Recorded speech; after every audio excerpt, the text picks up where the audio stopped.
மாத்ருதேவோ பவ, பித்ருதேவோ பவ, ஆச்சாரிய தேவோ பவ, அதிதி தேவோ பவ.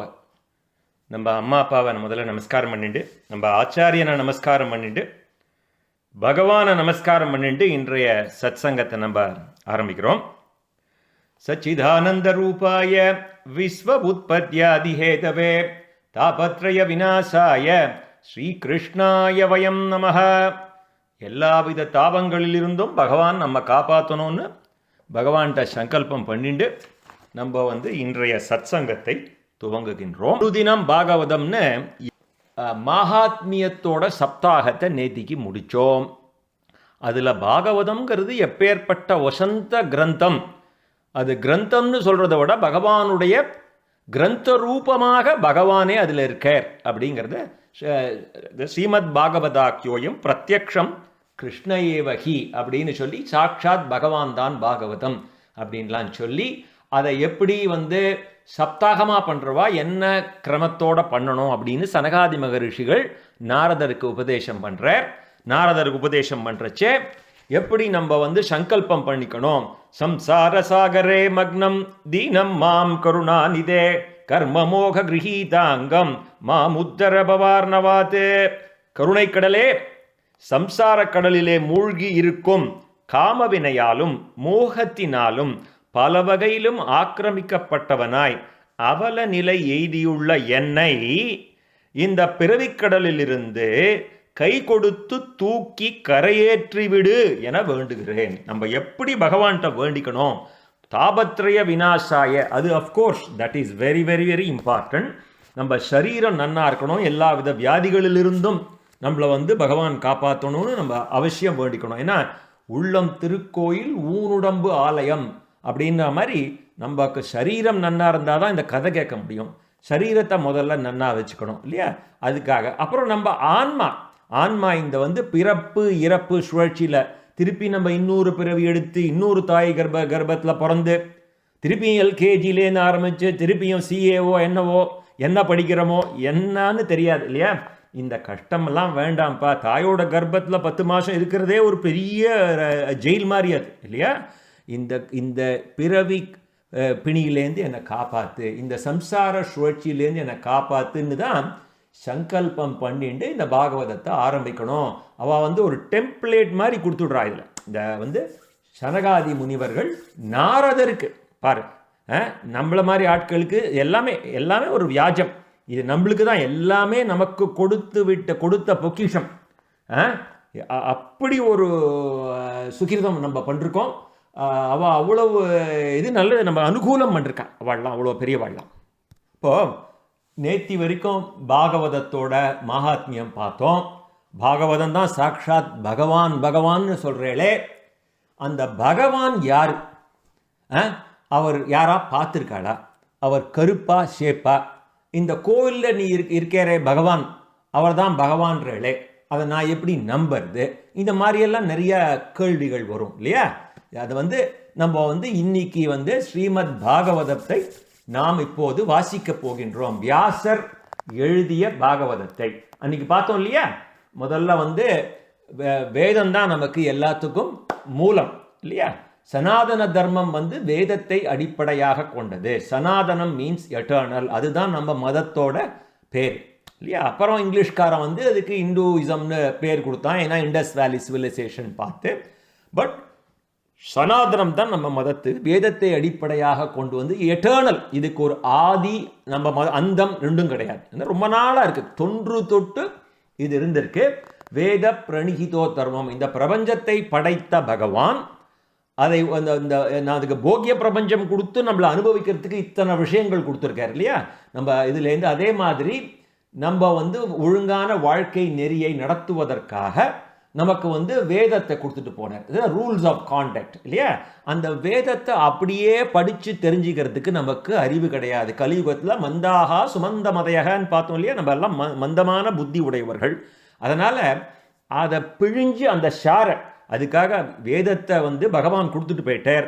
அதுக்கப்புறம் வேதவியாசருங்கிற முனி அதை 4ஆக பிரித்து இல்லையா? ரிக் வேதம், யஜுர்வேதம், சாமவேதம், அதரோண வேதம்னு அவரோட 4 சிஷ்யர்கள்ட்ட கொடுத்து இதெல்லாம் கொண்டு போய் வேத அத்தியனம், வேத பாடசாலையில் வேத அத்தியனம் மூலமாக, இதுக்கு வந்து புஸ்தகங்கள்லாம் கிடையாது, நம்ம எல்லாமே வாக்கு மூலமாக, ஒருத்தர் வந்து சொல்லுவார், இன்னொருத்தர் கேட்பார் இல்லையா, செவி மூலமாகவே இது வந்து கூறப்பட்டது. இத்தனை வருஷமாக அது அப்படியே வந்துட்டுருக்கு. இது வந்து வேத அத்தியனம் பண்ணுறவாளுக்கு அந்த வேதத்தை இந்த மாதிரி பிரித்து சுலபமாக கொடுத்துட்டு போயிட்டார்.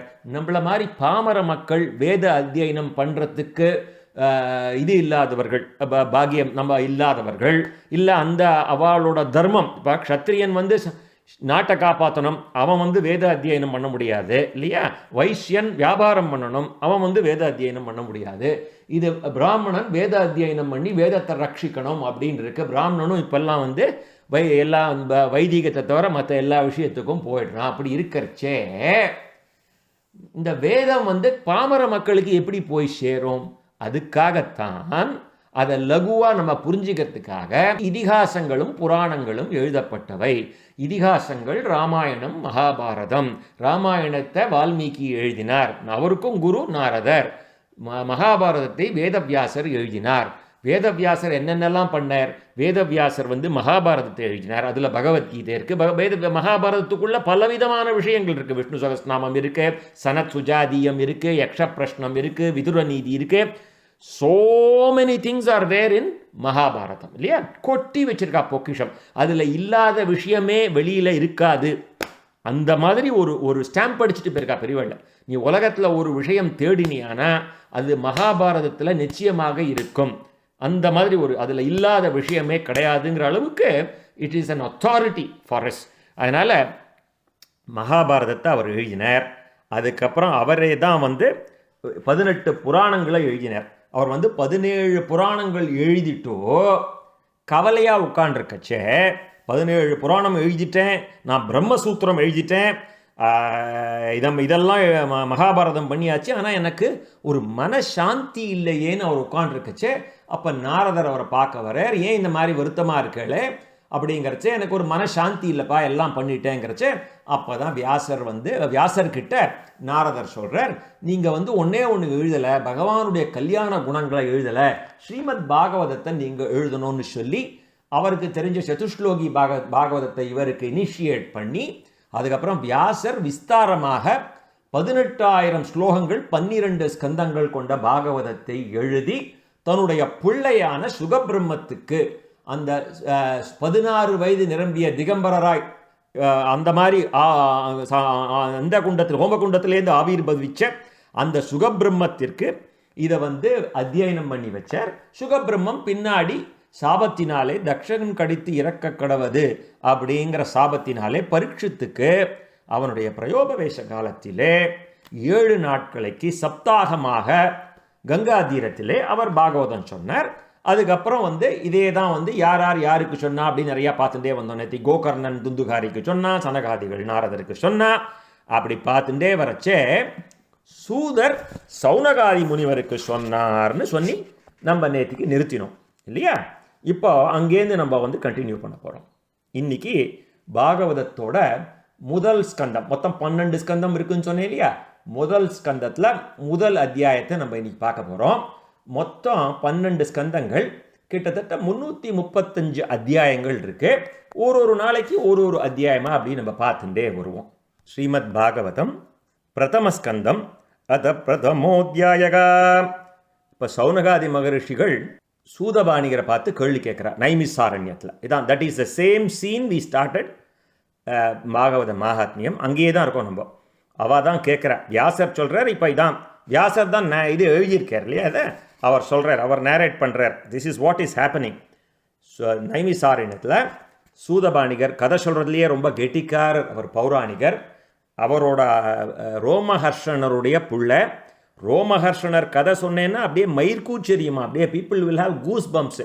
அப்பேற்பட்ட ரோமஹர்ஷனருடைய பிள்ளையான கதை சொல்கிறதுலையே கெட்டிக்கார அந்த பௌராணிகர் வம்சத்தை சேர்ந்த சூதபாணிகர் இங்கே வந்து நைமிசாரண்யத்தில் சௌனகாதி மகரிஷிகளுக்கு சம்வாத ரூபமாக ஒருத்தருக்கு அவள் கேள்வி கேட்பா, இவர் பதில் சொல்லுவார்.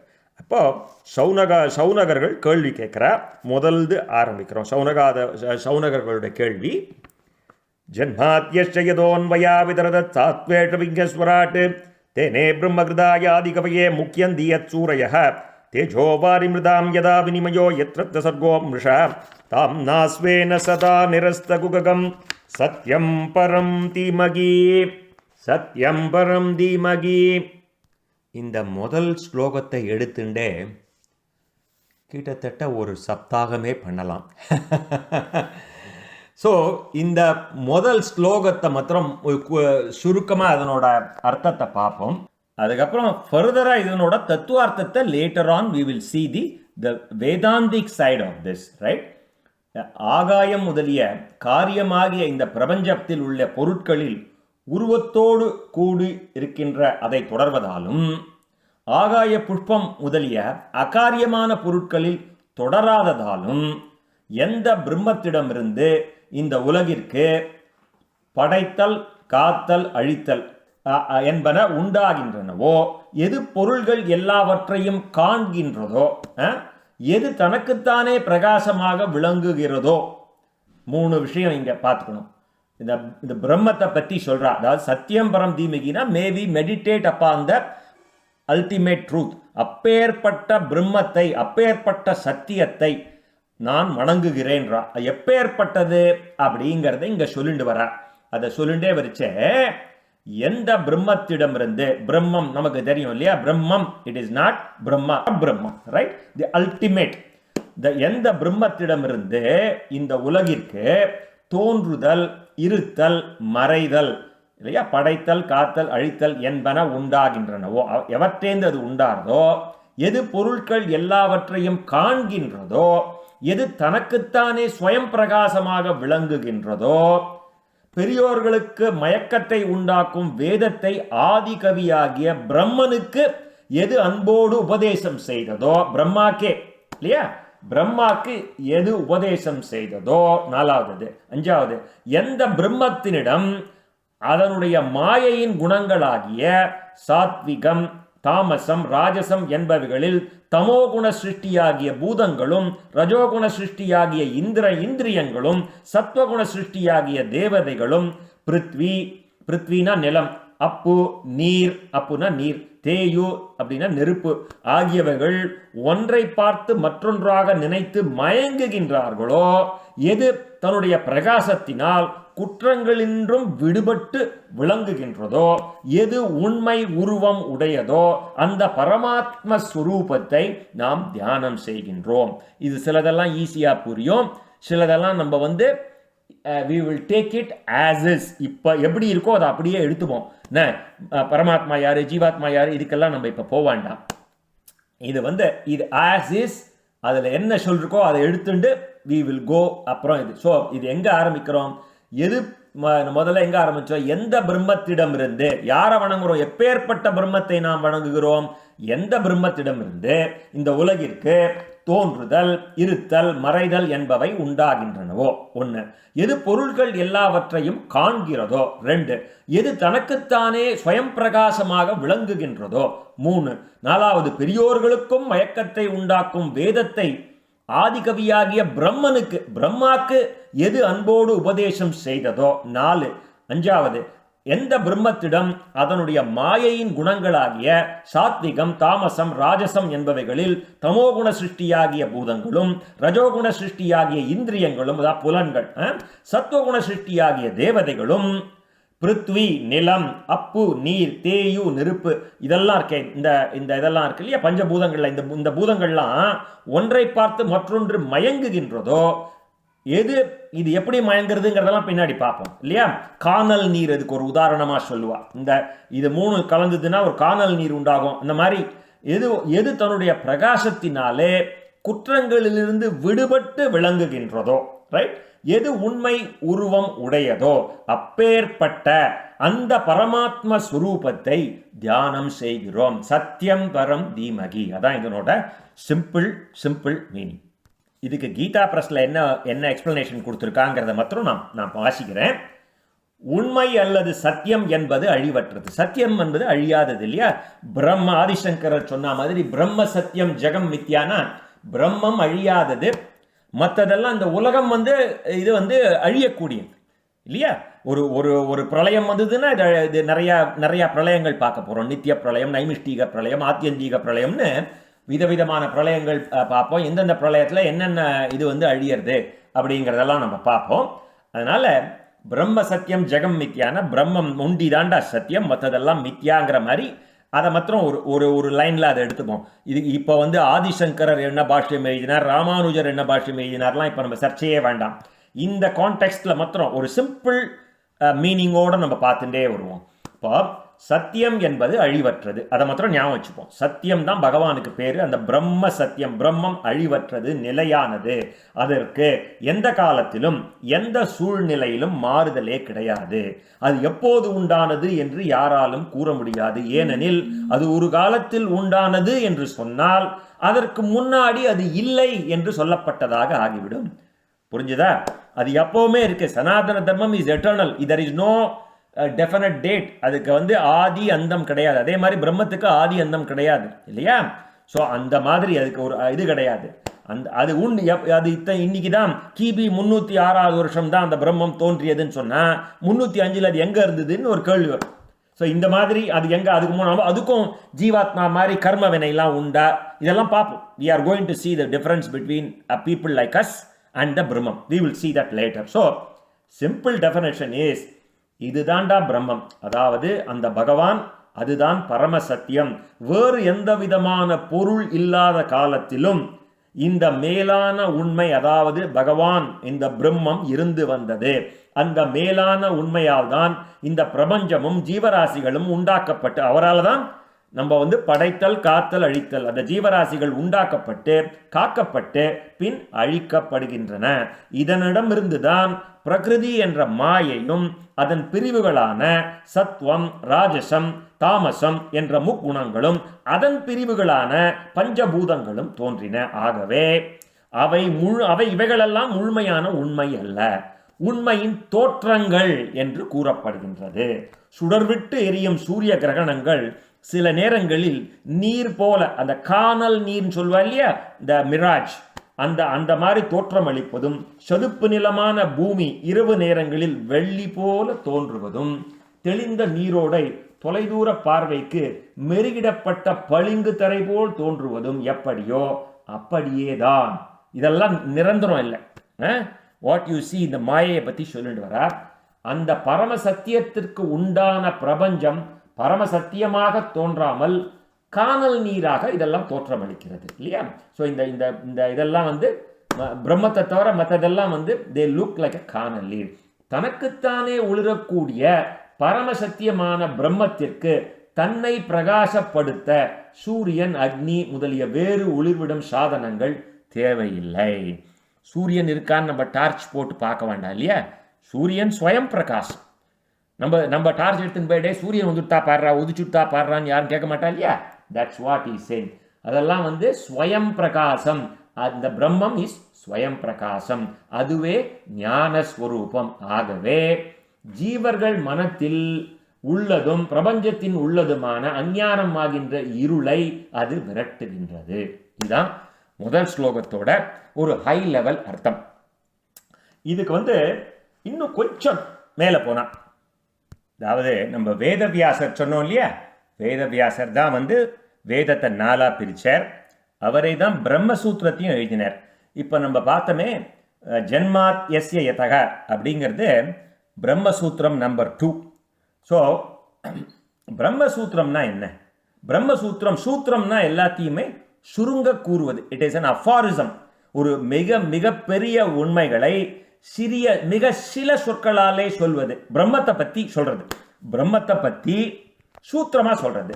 ஸோ சூத்திரம் என்றால் என்ன? சுருங்க கூறுவது. மிகப்பெரிய உண்மைகளை மிக சில சொற்களாலே சொல்வது பிரம்மசூத்திரம். எதுவெல்லாம் கீதையிலே பேசப்பட்டதோ அதுவெல்லாம் பிரம்மசூத்திரத்தில் அடக்கம். அண்டத்தில் உள்ளதை அணுவாக்கி வியாச பகவான் கொடுத்தது தான் இந்த பிரம்மசூத்திரம். உபனிஷத்துல என்னென்னலாம் சொல்லிருக்கோ அதையெல்லாம் சுருங்கி விளக்க வைக்கும் அந்த இதுதான் பிரம்மசூத்திரம். இது வந்து சிம்பிள். இதுல முதல் 3 பிரம்மசூத்திரம் நம்ம பார்த்தோம்னா இதுல வந்து 555 பிரம்மசூத்திரம் இருக்கு. நம்ம 3 முதல்ல அதாதோ பிரம்ம ஜிக்ஞாசா, அதாதோ பிரம்ம ஜிக்ஞாசானா now therefore let us enquire into the Brahman. நம்ம பார்த்தோம் இல்லையா, பாகவத மகாத்மியம் பார்க்கச்சே நம்ம பிறவி எடுத்ததன் பயன், நம்மளோட கோல்ஸ் ஆஃப் ஹியூமன் லைஃப் வந்து தர்ம அர்த்த காம மோக்ஷம். நம்ம அர்த்த பஞ்சகம்னு ஒரு ஃப்ரேம் ஒர்க் எடுத்துட்டு நம்ம யாருன்னு தெரிஞ்சுக்கணும். ஆத்மஸ்வரூபம், பரமாத்மஸ்வரூபம், உபாயஸ்வரூபம், விரோதி ஸ்வரூபம், பிராபிய ஸ்வரூபம்லாம் பார்த்தோம் இல்லையா. அதனால நம்மளோட பர்பஸ் எடுத்து நம்ம யாருன்னு தெரிஞ்சுக்கணும், பரமாத்மா யாருன்னு தெரிஞ்சுக்கணும். அதுதான் அதாதோ பிரம்ம ஜிக்ஞாசா. தேர்ஃபோர் என்கொயரி, யாருன்னு தெரிஞ்சுக்கோ. அதுதான் முதல் சூத்திரத்துல. ரெண்டாவது சூத்திரம் வந்து ஜென்மாத் யஸ்ய யதஹ. அதுதான் நம்ம பாகவதத்தோட முதல் ஸ்லோகம். ஜென்மாத் யஸ்யதோன்வயா விதரத சாத்வேஷ விக்ஞஸ்வராட். ஜென்மாத் யஸ்ய யதஹனா என்ன? இப்போ முதல் பிரம்மசூத்திரத்துல என்ன சொன்னார்? அதாதோ பிரம்ம ஜிக்ஞாசா, பிரம்மம் யாருன்னு தெரிஞ்சுக்கோ. ஓகே, பிரம்மம் யாருன்னு சொல்றியே, what are the characteristics of Brahman அப்படின்னு ரெண்டாவது ஜென்மாத் யஸ்ய யதஹல அதுல தான் வந்து எக்ஸ்பிளைன் பண்றா இல்லையா. எவன் ஒருவன் படைத்தல், காத்தல், அழித்தல் இதெல்லாம் செய்கின்றானோ அந்த மாதிரி அப்படின்னு ஒரு டெஃபினேஷன் பார்த்தோம். இது வந்து ரெண்டாவது பிரம்மசூத்திரம். மூணாவது பிரம்மசூத்திரம் எப்படி பார்க்க, என்ன எழுதியிருக்குன்னு பார்த்துருவோம். அதுக்கப்புறம் நம்ம மேலே போவோம். சாஸ்திர யோனித்வா.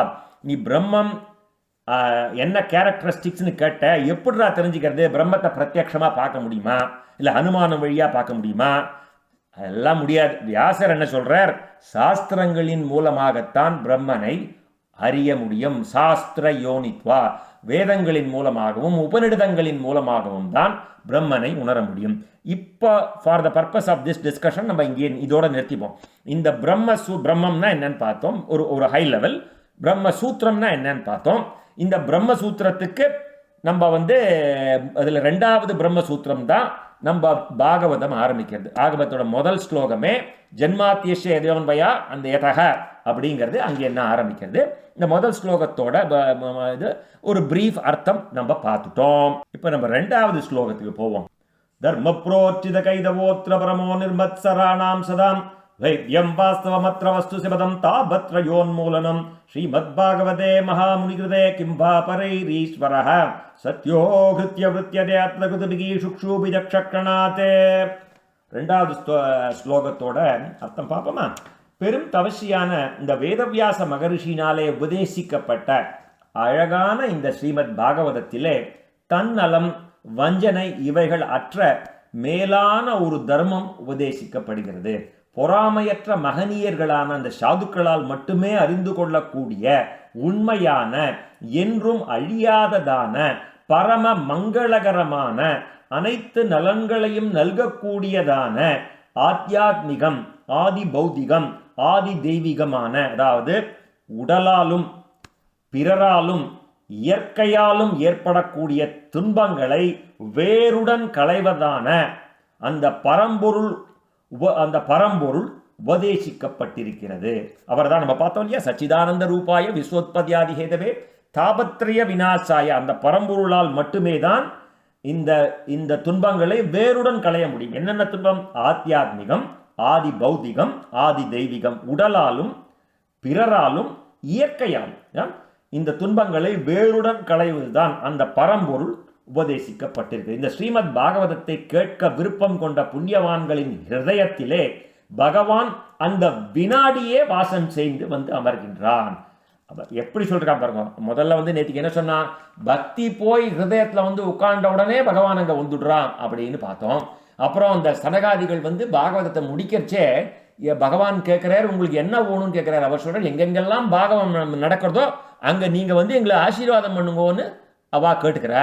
இங்க என்ன சொல்றா, அதுக்கும் மேல சொல்றா, இங்க நான் அயோத்தியா மண்டபத்தில் பாகவதம் நடக்கிறதுல நான் போறேன்னு ஒருத்தர் சங்கல்பம் பண்ணிட்டானா அப்பயே பகவான் வந்துடுறான். அந்த நொடியே பகவான், அந்த நொடிய ஸ்ரீமத் பாகவதத்தை கேட்க விருப்பம் கொண்டாலே போருமா, அல்டிமேட். அந்த வினாடியே பக்தியாலே கட்டுண்டு அசையாமல் வாசம் செய்ய பகவான் வந்து அமர்கிறார். அதனால் மற்ற நெறிகளினாலே என்ன பயன்? அவ்வளவுதான்ப்பா. இப்போ அடுத்த ஸ்லோகம். இந்த ஸ்லோகத்தை நேற்றுக்கு நிறையா முறை நம்ம உபயோகித்தோம். நிகம கல்பத்தரோர் கலிதம் பலம் சுகமுகாது அமுதத்ரவ சம்யுத்தம் பிபத பாகவதம் ரசம் ஆலயம் உகுரகோ ரசிகாபுவி பாவுக்காக. இங்கே வந்து சௌனக உவாச்சேல வருது. நேற்றுக்கு நம்ம வந்து சுக உவாச்சேல அதை பார்த்தோம். இது சௌனக உவாச்சல இந்த ஸ்லோகம் வருது. அதாவது 3வது ஸ்லோகம், உண்மையான பரம்பொருளை சுவைப்பதில் வல்லுவர்களே, இந்த ஸ்ரீமத் பாகவதம் என்னும் புராணம் வேதம் என்கின்ற கல்பக விருட்சத்திலிருந்து சுகபிரம்மம் என்கின்ற கிளி ருசி பார்த்து கொடுத்தது இந்த பாகவதம். அந்த அந்த அந்த பழம் தாண்டா இந்த பாகவதம் அப்படிங்கிறத நேற்றுக்கு நிறைய முறை நான் உபயோகித்தேன். அதனால I don't need to go further. நேற்றுக்கே நிறையா சொல்லிட்டோம். அந்த வேதம்ங்கிறது வந்து மரம்ப்பா, அந்த மரத்துலேருந்து ஒரு கலையை உடைச்செல்லாம் வந்து சாப்பிட முடியாது. அந்த வேதத்தை அப்படியே சாப்பிட்றதுக்கு கலியுகத்தில் யாருக்கும் புரியாது. அதனால தான் அதை வந்து பழமாக வந்து வேதவியாசர் நமக்கு கொடுத்துருக்க அப்படிங்கிறத நேற்று பார்த்துட்டோம். 4வது ஸ்லோகத்துக்கு போவோம். நைமிசே அனிமிஷ க்ஷேத்ரே ருஷயக சௌனகாதயக சத்வம் சொர்க்காய லோகாய சகஸ்ர சமமாசதே அப்படின்னு சொல்லி மகாவிஷ்ணுவின் பிரதேசமான, அதாவது பகவானே ஆரண்யமாக இருக்கேன்னு பார்த்தோம். மேலுலகத்திலே தேவதைகள் எவருடைய புகழை பாடுகின்றனவோ அந்த பரம்பொருளை அடைய விருப்பம் கொண்டு இந்த புனிதமான தலமாகிய நைமிஷாரண்யத்திலே சௌனகாதி மகர்ஷிகள் 1000 ஆண்டுகள் செய்யக்கூடிய சத்திரம் என்ற வேள்வியை செய்தார்கள். இதையும் நம்ம அடிக்கடி மென்ஷன் பண்ணோம். இங்கே வந்து சத்திரயாகம் நடக்கக்கூடிய இடம் நைமிஷாரண்யம். நைமிஷாரண்யத்திலேயே பகவான் ஆரண்யமாக பகவான் இருக்கார். அங்கே இவாள்லாம் வந்து சங்கல்பம் பண்ணிட்டு இந்த சத்திரயாகம் பண்ணுறச்சே ஒரு பிரேக்கு. அப்போ தான் வந்து சூதபாணிகர் இவாளுக்கு சொல்கிறார். ஸோ இது வந்து 4வது ஸ்லோகம். ஸோ 5வது ஸ்லோகத்தில், ஒரு சமயம் சௌனகர் முதலிய முனிவர்கள் காலையிலே ஹோமம் செய்வதற்கேற்ற நெய் முதலிய திரவியங்களை எடுத்துக்கொண்டு அக்னியிலே ஹோமம் செய்துவிட்டு அதெல்லாம் ஒரு ரெஸ்ட் எடுத்துக்கிறச்சே அப்போ சூதபாணிகர் அங்கே வர அவருக்கு நன்கு பணிவிடைகள் செய்து அவரை ஓர் உயர்ந்த ஆசனத்திலே அமர்த்தி அன்புடனும் வணக்கத்துடனும் பின்வருமாறு வினவினார்கள். சிலதெல்லாம் திருப்பியும் வரும். நேற்றுக்கு மகாத்மியத்திலேயே இதெல்லாம் பார்த்தோம். மகாத்மியங்கிறது பாகவதத்தில் என்ன இருக்கோ ஒரு மாதிரி ஒரு கோடிட்டு காட்டுறது தான் இல்லையா, ஒரு ஹை லெவல். அதனால சிலதெல்லாம் வந்து ஒரு ரிப்பீட் மாதிரி இருக்கும். But very very very less. இது நம்ம பார்த்தது வந்து வெறும் ஒரு சிறு துளி தான். இது வந்து 335 அத்தியாயம் பார்க்க போகிறோம். நிறைய கதைகள் இருக்கு, நிறைய ஸ்தோத்திரங்கள் இருக்கு. ஸோ பலதரப்பட்ட விஷயங்கள் இருக்கு. பாகவத்தில் என்ன இருக்குங்கிறதுக்கு ஒரு ஒரு ஸ்லோகம் வரும். அத்ர சர்கோ விசர்கஸ்ய தானம் போஷணம் ஊதய மன்வந்தராணி ஈசானுகதா நிரோதம் முக்தி ஆசிரியம்னு அதையும் நம்ம பின்னாடி பார்க்க போகிறோம். நான் எதுக்கு இதெல்லாம் சொல்கிறேன்னா, இது என்னடா எனக்கு புரியலேன்னு நீங்கள் நினச்சிக்க வேண்டாம். இதெல்லாம் திருப்பி திருப்பி நான் சொல்லுவேன் இல்லையா. நேத்திக்கும் சொல்லியிருப்பேன், இன்னைக்கும் சொல்கிறேன். என்னடா அவன் திருப்பி சொல்கிறானேன்னு நீங்கள் நினச்சிக்க வேண்டாம். இப்போ வந்து சௌனகாதி முனிவர்கள்லாம் வந்து சூதபாணிகரை கேட்குறா. சூதபாணிகர் ஆசனத்தில் வந்து உட்காண்டார். ஸோ இவரை ஸ்துதி நான் சொன்னேன் இல்லையா நேத்திக்கே, பார்த்தா எல்லாரும் ஆத்மஸ்துதி பண்ணுற மாதிரி இருக்கும். அதனால் நமக்கு தெரியணும் இவா எப்பேற்பட்டவான்னு பாமர மக்களான நமக்கு தெரியறதுக்காக இதெல்லாம் இதில் போட்டிருக்கா. பாவங்கள் அற்றவரே இவரை பார்த்து சூதபாணிகரை பார்த்து, தாங்கள் மகாபாரதம் இதிகாசம் அனைத்தையும் மற்றும் உள்ள தர்மசாஸ்திரங்களையும் ஒரு குருவின் மூலமே நீங்கள் கற்றிருக்கீர்கள். நீங்கள் எல்லாத்தையும் கற்றவர். அவைகளை நீங்கள் பிறருக்கு எடுத்து சொல்லியும் வந்திருக்கிறீர்கள். ஏன்னா ஒரு பௌராணிகர் கதை சொல்றதுலேயே ரொம்ப கெட்டிக்காரர் இல்லையா. இதெல்லாம் நீங்கள் பண்ணிருக்கேள். இது நமக்கு சொல்ற அவர் யாருங்கிறத, வேற ஒன்றும் இல்லை. புராணம் முதலிய சகல சாஸ்திரங்களையும் அறிந்து அதில் தலை சிறந்தவரான வேதவியாச பகவான் மற்றும் சகுண நிர்குண பிரம்ம தத்துவம் தெரிந்த மகர்ஷிகள் அறிந்திருந்த புராண இதிகாசங்கள் அனைத்தையும் தாங்கள் அவர் அருளாலே உள்ளது உள்ளபடி நன்கு அறிந்திருக்கிறீர்கள். அவருக்கு என்ன தெரியும்னு அவர்கிட்டயே ஒரு தரம் சொல்லிக்கிறார். நமக்கு தான் எல்லாமே. சூதபாணிகரே, தங்களது மனம் விஷாலமானது, தூய்மையானது, மென்மையானது. ஆகவே தாங்கள் பெரியோர்களுக்கு மிகவும் உகந்தவர்கள் ஆகின்றீர்கள். இதெல்லாம் நம்மளும் அப்படி இருக்கணும்னு அர்த்தம். இந்த மாதிரி ஒரு நிலையில போய் இருக்கணும். எப்படிப்பட்டவர் அதை பார்த்து நம்ம கற்றுக்கணும், வேற ஒன்றும் இல்லை. ஆசிரிய பெருமக்கள் தங்களிடம் உண்மையான பக்தியோடு கூடிய சீடர்களுக்கு போற்றி பாதுகாக்கப்பட வேண்டிய பரம ரகசியமான விஷயங்களையும் உபதேசிப்பவர்கள் ஒன்றோ. உங்களுக்கு நிறைய விஷயம் அவள் சொல்லிருப்பா இல்லையா. ஆசிரியர்கள் வந்து பரம ரகசியமான விஷயங்கள்லாம் அவள் வந்து உபதேசிப்பவர்கள். நீண்ட ஆயுள் பெற்றவரே, அந்தந்த இதிகாச புராணங்களிலே மக்களுக்கு மிக விரைவிலேயே உயர்ந்த நலன்களை அளிக்கவல்ல எவை எவை என்று தாங்கள் தீர்மானம் செய்திருக்கிறீர்களோ அவை அனைத்தையும் எங்களுக்கு சொல்ல வேண்டும். இது வந்து 9வது ஸ்லோகம். ஸோ இது வரைக்கும் ஒரு ஹை லெவலில் பிரம்மம்னா யாரு, பிரம்மத்தை பற்றி எழுதப்பட்டது பிரம்மசூத்திரம். பிரம்மசூத்திரத்திலே ரெண்டாவது பிரம்மசூத்திரம் ஜென்மாத்யஸ்ய யதஹ. முதல் சூத்திரம் வந்து பிரம்மனை பத்தி தெரிஞ்சுக்கோடா, அந்த அர்த்த பஞ்சகம் மாதிரி நீ யாரும் தெரிஞ்சுக்கோ, அதெல்லாம் சொல்லிட்டு பிரம்மத்தை பத்தி நீ தெரிஞ்சுக்கோ, பிரம்மம் எப்படி இருப்பார், வாட் ஆர் த கேரக்டரிஸ்டிக்ஸ்னு ரெண்டாவது கேள்வி. அதுல தான் வந்து பிரம்மம் வந்து படைத்தல் காத்தல் அடித்தல் இதெல்லாம் பண்றவர் அப்படிங்கிறது ரெண்டாவது சொல்லி, மூணாவது சொல்லி பிரம்மத்தை நேர பார்க்க முடியுமா, பிரத்யக்ஷமா பார்க்க முடியுமா, அனுமானத்தால பார்க்க முடியுமா, இதெல்லாம் பண்ண முடியாதரா அப்படின்னு வியாசர் சொல்றார். இதெல்லாம் பண்ண முடியாதுப்பா, சாஸ்திரங்களின் மூலமாகத்தான் பிரம்மனை அறிய முடியும், சாஸ்திர யோனித்வா அப்படின்னு சொல்லி அதை முடிச்சுட்டோ. அதுக்கப்புறம் இங்க வந்து சூதபாணிகருக்கும் சௌனகாதிகளுக்கும் நடக்கின்ற சம்பாத ரூபம். சூதபாணிகர் வந்தாச்சு, அவருக்கு சிங்காசனம் கொடுத்து உட்கார வச்சாச்சு, அவரை பார்த்து ஸ்தோத்திரம் பண்றான் இல்லையா, ஆஸ் யூஷுவல் ஸ்துதி பண்ணி, நீங்க எல்லாம் உங்களுக்கு எல்லா விஷயமும் தெரியும், அதனால நீங்க வந்து எல்லாத்தையும் எங்களுக்கு சொல்லணும், சரியா, ஒன்று விடாது நீங்க எங்களுக்கு சொல்லணும்.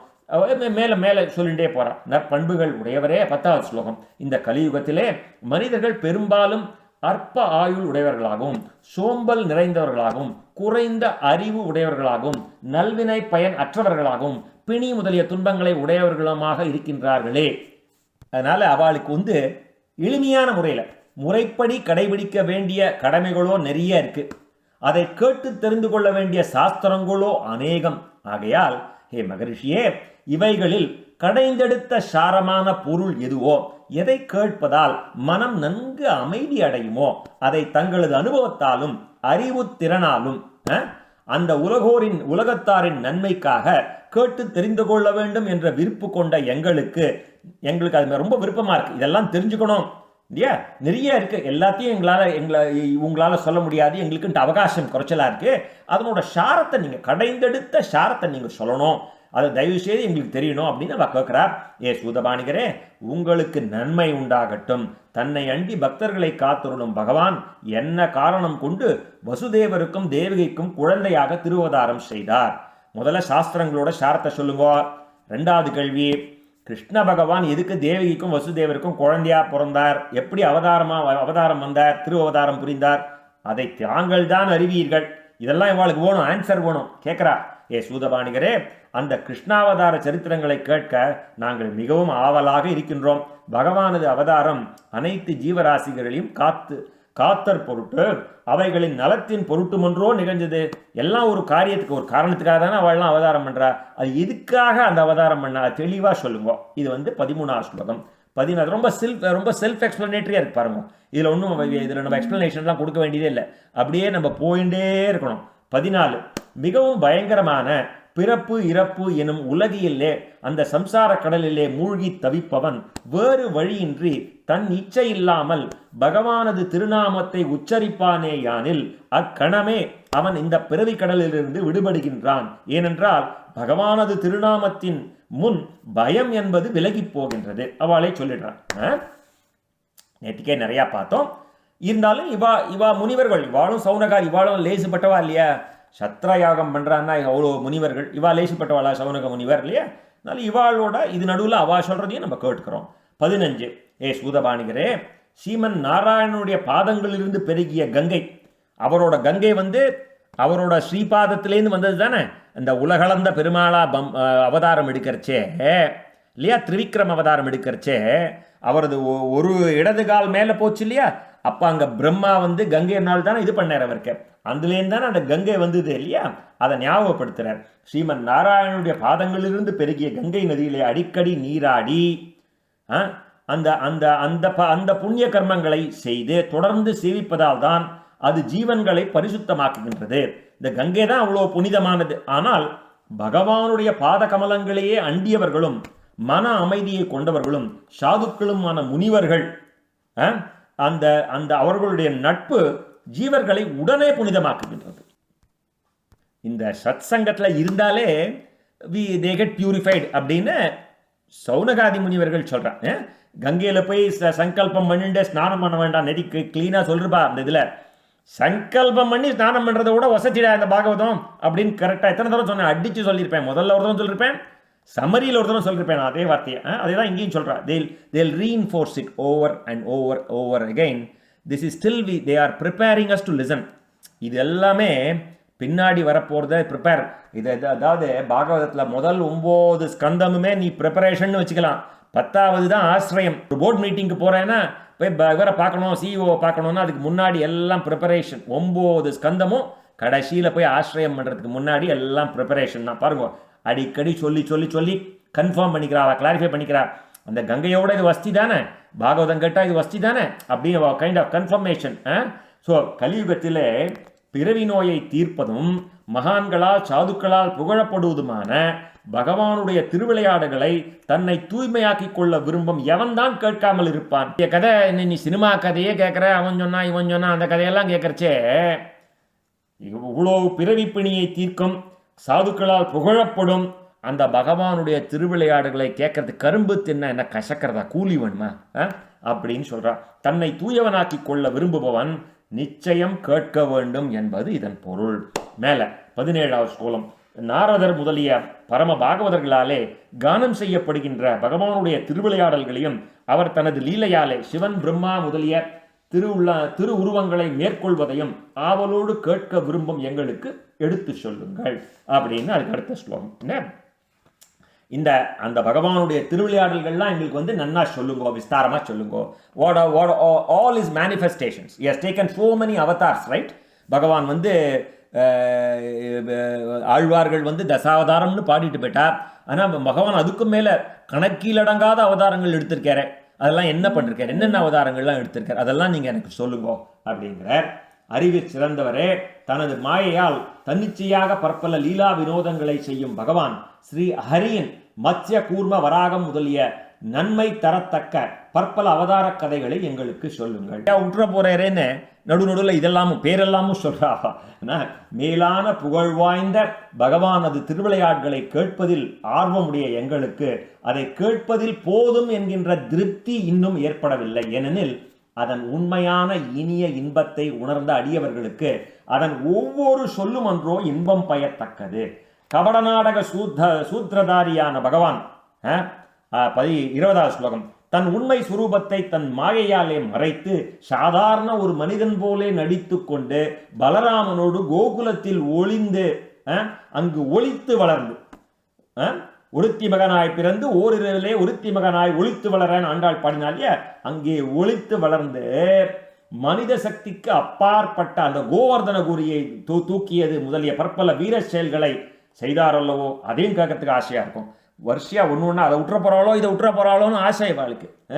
இக்கலியுகம் பிறந்ததை அறிந்த நாங்கள் பகவானது திருவடி தாமரைகளை அடைய மனம் கொண்டு பகவான் ஸ்ரீமன் நாராயணனது சேத்திரமாகிய நைமிசாரண்யத்திலேயே தீர்க்க சத்திரம் என்னும் வெறு வேள்வியை தொடங்கியுள்ளோம். ஆகவே பகவானது கதைகளை கேட்பதற்காகவே நாங்கள் உலக விவகாரங்களை முடித்து கொண்டு பேராவலுடன் காத்து கொண்டிருக்கிறோம். 21வது ஸ்லோகம் இது. 22. மனிதர்களின் நற்குணத்தை அழிப்பதும் நீந்தி கடற்பதற்கு அரியதுமான இந்த கலியுகமான சம்சார கடலை கடக்க விரும்பிய எங்களுக்கு, இந்த சம்சார கடலை கடக்கணும், இந்த கடலை தாண்டி அக்கறை சேர்ப்பிக்கும் மாலுமி, அந்த மாலுமி போல பிரம்மாதான் தங்களை காட்டியிருக்கிறார். இந்த கடலை சம்சாரம், இந்த கடலை காமிக்கிறதுக்கு நீங்க தான் சார் ஒரு மாலுமி, பிரம்மாவா பார்த்து அனுப்பிச்சிருக்கார் எங்கள்கிட்ட உங்களை அனுப்பிச்சிருக்கார். அறநெறிகளை காப்பாற்றுபவரும் யோகிகளுக்கெல்லாம் ஈசனும் அந்தணர்களை ஆதரிப்பவரும் ஆகிய ஸ்ரீ கிருஷ்ணன் தன் இருப்பிடத்தை அடைந்த பிறகு தர்மம் யாரை போய் சரண் புகுந்தது என்பதை இப்போது எங்களுக்கு சொல்லுங்கள். இதான்பா இது முழுக்க சாரம். திருப்பியும் 2 மினிட்ஸில் நம்ம எல்லாத்துக்கும் வேதம் தான் நமக்கு பகவானுடைய மூச்சு காற்று. அதை அப்படியே தெரிஞ்சுக்கிறதுக்கு நமக்கு சக்தி கிடையாது. அதனால் வேதத்தை 4 கிளாசிஃபை பண்ணி 4 சிஷ்யர்கள்ட்ட கொடுத்து வேத அத்தியனம் பண்ணுறவாளுக்கு அதெல்லாம் சொல்லிக் கொடு. அதுக்கப்புறம் புராணங்கள்லாம் படித்து புராணங்களை ரோமஹர்ஷனரை கூட்டு இந்த புராணங்கள்லாம் நீ போய் அங்கங்கே பாராயணம் பண்ணு, இவரை கூட்டு நம்ம சூதபாணிகரை கூட்டு இந்த புராணங்கள்லாம் நீ போய் பாராயணம் பண்ணு, எல்லாருக்கும் சொல்லிக் கொடு. அந்த மாதிரி எல்லா சிஷ்யர்களுக்கும் பிரித்து கொடுத்துட்டார் வேதவியாசர். அவாவா அங்கங்கே போய் அதை பாராயணம் பண்ணி பாமர மக்களுக்கு இதை சொல்லி கொடுக்குறா. ஏன்னா பிரம்மசூத்திரம்ங்கிறது ஒரு ரொம்ப ஹை லெவல். அதையும் படித்து தெரிஞ்சுக்கிறதுக்கு ஈவந்தோ அது பிரம்மத்தை பற்றிய சூத்திரம் அப்படி இருந்தாலும் அதை விஸ்தாரமாக இந்த மாதிரி இதிகாசங்கள் புராணங்களில் எழுதி பாமர மக்களுக்கு புரிகிற மாதிரி சொல்லியிருக்கா. பிரம்மசூத்திரம்ல 3 சூத்திரம் பார்த்தோம். அதாதோ பிரம்ம ஜிக்ஞாசா ஜன்மாத்யஸ்ய யதஹ சாஸ்திர யோனித்வான் 3 பார்த்தோம். நம்ம பிறவி எடுத்ததே நம்ம யாருன்னு தெரிஞ்சுக்கணும், பரமாத்மா யாருன்னு தெரிஞ்சுக்கணும். அதுதான் முதல்ல. நீ பிரம்மம் யாருன்னு தெரிஞ்சுக்கோ. பிரம்மம் யாருன்னு தெரிஞ்சுக்க, பிரம்மத்தோட கேரக்டரிஸ்டிக் சொல்லு அப்படிங்கிறது ஜென்மாத்யசேத. அதில் தான் நம்ம படைத்தல், காத்தல், அழித்தல் இதெல்லாம் பண்ணுறவர் தாண்டா பிரம்மம். At high level definition. We are not going in depth now. அதை பார்த்தோம்.